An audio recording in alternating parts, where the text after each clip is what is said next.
Did anyone know that you can file civil rights complaints with the Internal Revenue Service? Let me say that again for people who don't understand what I just said. You can file civil rights complaints with the Internal Revenue Service. The reason why this is so important is because everything that everybody is doing has to do with taxes. Because the Internal Revenue Service is pretty much the glorified accounting firm for the Department of Treasury. And then somebody's probably going to ask me, well, why would I file this form instead of going to the courthouse? Well, the courthouse is going to make you pay a fee. You can file this complaint with the IRS for free. I don't think people understand, because there is no money, everybody is in an insolvency proceeding. Insolvent means you're broke or civilly dead. And civil rights have to do with corporate rights. There goes your 14th and 16th Amendment. Everybody has a tax liability, even if you're exempt.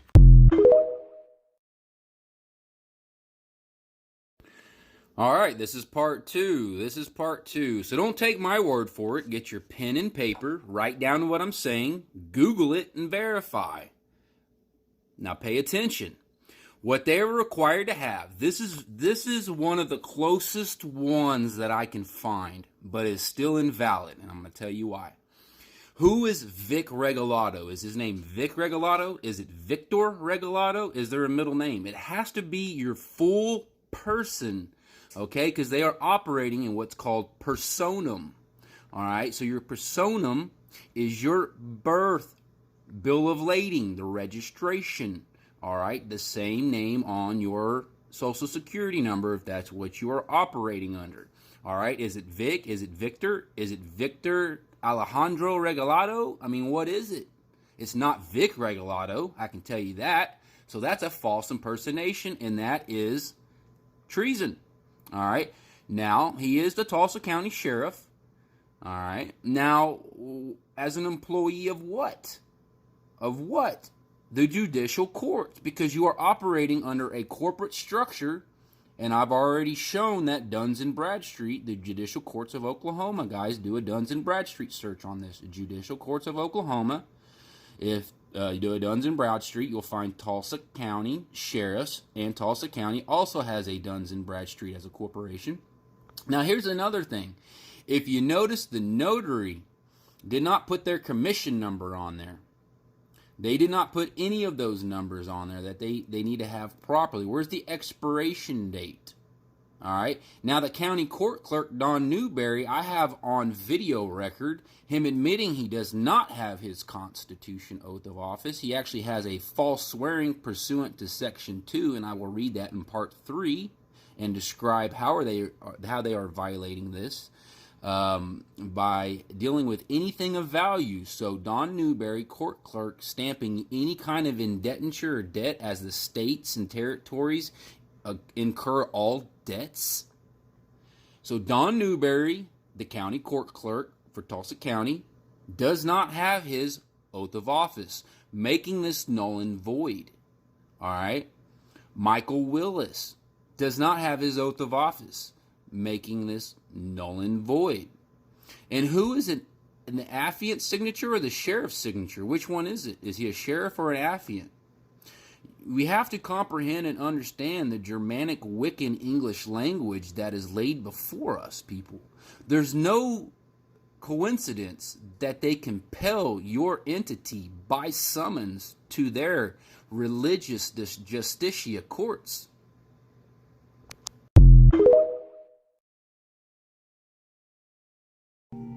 Check this out. However, to reclaim your credits and vouchers and set up such a system requires that you participate and reclaim your American state national, right? American state citizen status. Every American who completes the paperwork to return their good name to the land and soil of an American state is eligible for repayment credit. All members of our actual state assemblies will, by definition, be eligible. Check this out. Some of you have asked about Peter of England's debt eradication vouchers. These would transfer credit from the DoD stockpile to offset debts owed to American state nationals and American. So to answer that question, I'm going to take you to Jerome Daly versus First National Bank of Montgomery in the state of Minnesota. This went to the Supreme Court. Now, let me explain to you what happens. When you go apply for a loan, say I want $100,000, they type that up on their books as a credit for $100,000, right? They then debit your account $100,000. So positive 100,000, negative 100,000. The books are closed. You see how that is done? The books are closed. But no, what they do then is, in order for you to access that money, make you write a check for $100,000. So you've just given them $100,000. They're up $100,000. And then on top of you just giving them up $100,000, you've created a $100,000 credit. So there was a $100,000 credit, then there was a debit, so the balances were zero, but then you gave them another credit of $100,000. And then on top of that, they charge you interest, and you pay them another $100,000. So they have just made a cool profit without ever putting up anything of their own. Now let's look at the case text. Defendant appeared and answered that the plaintiff is the bank, created the money and credit upon its own books by bookkeeping entry as the consideration of the note. And then scroll down to where it says, it is hereby ordered and decreed that because of the failure of lawful consideration, the note and the mortgage are null and void. So he proved in a court of law, this is one of many court cases like this, that the bank is not losing any money. They're not losing any money. People want to say, well, they have to make money off the interest. No, they could take 5% of the credit they just arranged in your name and make a profit. But no, what they do is they keep the entire amount, fraud you into paying them double. But again, this is just one of many court cases that prove that money is not real. There is no consideration, right? They got the money from you because we haven't had money since 1933 on the gold standard. What money did they actually loan you? They didn't. They typed it up on their computer. There is no loss for them. That's why they can't take anything from you. When you enter into a court setting representing yourself in propria persona, in your own person, or pro per, which qualified you as an attorney in fact, by asserting your private right to represent yourself in legal matters, it establishes your status as your own attorney. To proceed in pro per, that means that the court cannot impose the same standard upon you as imposed on a bar licensed attorney. You can then state, I move this court to vacate this judgment because the court's jurisdiction was procured by and through fraud. Your next subject title will be Facts of the Case. The bank and third-party debt collectors operating by and through fraud. All commercial instruments such as promissory notes, credit agreements, bills of exchange, and checks are defined as legal tender, or money, by the statutes such as 12 U.S.C.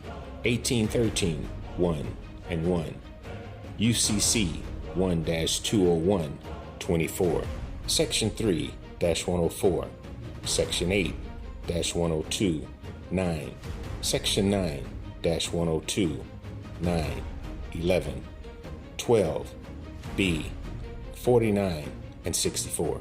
These statutes define a promissory note or security to be negotiable, i.e. sellable, because it's a financial asset.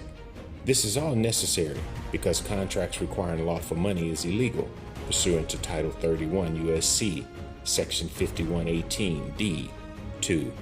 You see, all Federal Reserve notes are registered securities and promise to pay in the future. They are secured by liens and promissory notes of the collateral owned by the real people. The Feds uses these promises of the people's collateral to secure their notes. You see, if people want their commercial instruments to be legal tender, they must be secured by a maritime lien on your prepaid trust account, recorded at the county and registered on a UCC-1. It then becomes a registered security and a financial asset, which then can be negotiated. Therefore, when one has a bailee-bailor contract filed on a UCC-1, the bailor is never allowed to appear in their jurisdiction. One of the next title is the question of lawful consideration. The issue of whether the lender, who writes and passes a bad check, makes a credit loan, has a claim for relief against the borrower, is easy to answer, providing the lender can prove that he gave a lawful consideration based upon lawful acts. But did the lender give a lawful consideration? To give a lawful consideration, the lender must prove that he gave the borrower lawful money, such as coins or currency. He can have no claim for relief in a court at law against the borrower, as the lender's action were ultra vires or void from the beginning of the transaction. Would a court of law or equity allow a counterfeiter to foreclose against a person's home because the borrower was late in payments on an unlawful loan? If it would be contrary to all principles of law. All right, here is real discharge from one of our students who practiced the laws of accord and satisfaction in the state of California, San Diego County. And this is her dealings with the attorney who represents the bank. Oh, this is great. Hi guys, this is Tanya Skirwalker. Hi, Mr. Underwood. How are you doing today? Yeah. I'm good. So, as I had mentioned in my email, I spoke with my client, and they authorized me to put an offer on the table to resolve the entire case of. I'm sorry, I've just had a blank. The offer is full forgiveness of the debt, and they confirmed that would include no negative reporting of the account going forward on to any of the credit bureaus. Okay. So, in exchange. Sorry, go ahead. I was just going to say, and in exchange for that, we would request that the case be dismissed with prejudice, and that you and the trust enter into the trust being the plaintiff in the case, enter into a settlement agreement that releases the claims that have been asserted.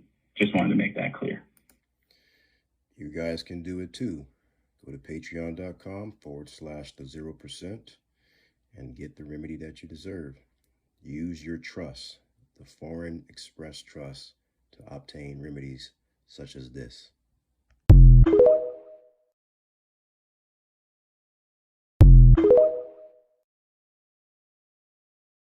I instructed the deputy to go in and take desks, computers, copiers, filing cabinets, including cash in the drawer. On Wink tonight, the tables are turned. Instead of Bank of America foreclosing on a home, a homeowner has deputies foreclose on the bank. Bank of America filed foreclosure papers on a homeowner who didn't owe a dime. They paid for their house with cash. They still live at the Bank of America branch on Davis Boulevard in Naples with this story you'll see only on Wink tonight. This is about a family who fought back and won. Their foreclosure nightmare started when they bought a house in the Golden Gate Estates owned by Bank of America. Like you said, they paid cash, so they never had a mortgage. Well, Bank of America fouled it up somewhere along the lines and actually tried to foreclose on the family. And what happened today, you're just going to have to see to believe. Movers, a truck, and an armed deputy, all while a nervous homeowner stands by and waits. This is normally what you'd see when a person's being foreclosed on and their property seized by a bank. But today, it's the other way around. They didn't order calls, order letters.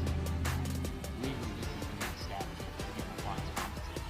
A Collier County judge said Bank of America had to pay Maureen Nairtas and her husband's legal fees after the bank tried to foreclose on their Golden Gate Estates property. But they paid cash. The courts agreed they never had a mortgage to begin with. After more than 5 months, the bank still hadn't paid up. So the homeowner's attorney did just what the bank would do to get their money, seize their assets. I instructed the deputy to go in and take desks, computers, copiers, filing cabinets, including cash in the drawers. Outside the bank, several deputies stood by with movers, ready to start hauling out the bank's office supplies and furniture. Inside, the homeowner's attorney was locked out of the bank manager's office by deputies, while the bank manager tried to figure out what to do. He was visibly shaken.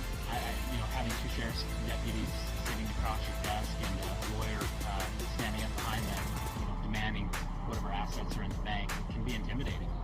But so is having your home foreclosed on when it wasn't right. After about an hour, the bank finally cut a check. As a foreclosure defense attorney, this is sweet justice, because this is a symptom of a larger problem. Now the homeowner's attorney says that he sees mistakes.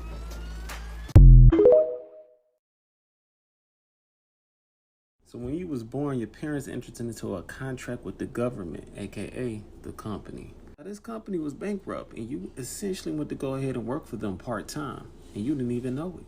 Now, usually when you go ahead and sign up for a job, you have an application. But the application that your parents signed was the live birth certificate. That became the binding contract. It also became a pledge to the company to be able to use your security, aka the credits, to go ahead and pay back the bankers.